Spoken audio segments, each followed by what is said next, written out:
Hello and welcome back. Our new topic is fractions. This video is to refresh what we already know, or maybe to learn something that we did not understand before. I love teaching and learning about fractions because it is so delicious. What? You can eat fractions? Oh yes, so let's dig into the food cupboard to explore our maths for the week. Let's quickly think about what the word fraction means. A fraction is just the maths word that means it is not the whole thing. It's a part or a slice of something.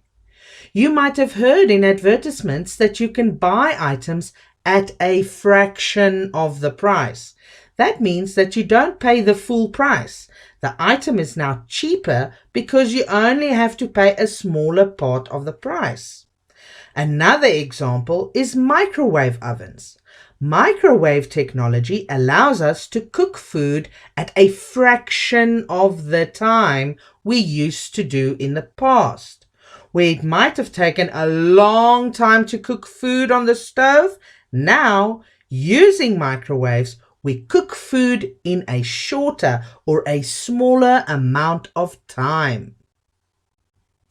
When working with fractions, we use words like halves or thirds, quarters, fifths, eighths, and so on. So, what does a fraction look like? Look at the division symbol. It has a line separating two dots, dividing them from each other. And that is exactly what we do when working with fractions. We divide things into separate parts. Here we have a large, scrumptious chocolate chip cookie. If you want to share this cookie with your friend, you are going to divide it into two parts. The bottom number tells me into how many parts we are dividing the cookie. 2 parts. 1 part for you and the other part for your friend. The top number indicates how many pieces of the 2 you are getting. You get 1 part of the 2 parts of the cookie. Let's look at how we write it in maths language. Here is a dividing line indicating that we are breaking something into separate parts.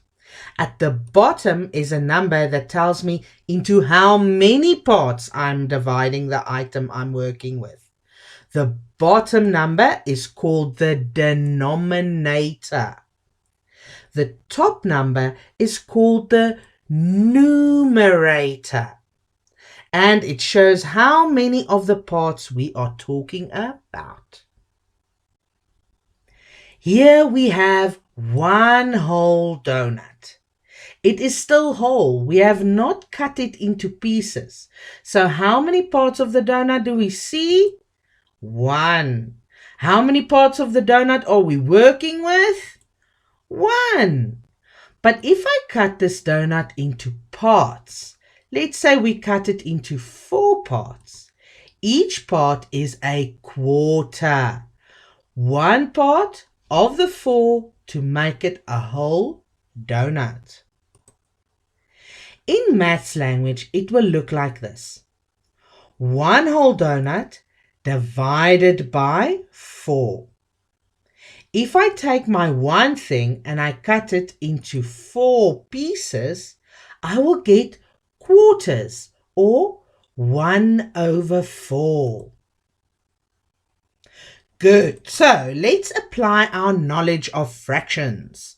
Homework and mental maths with memos to check yourself. I have also included this wonderful fact sheet from Twinkle to help you.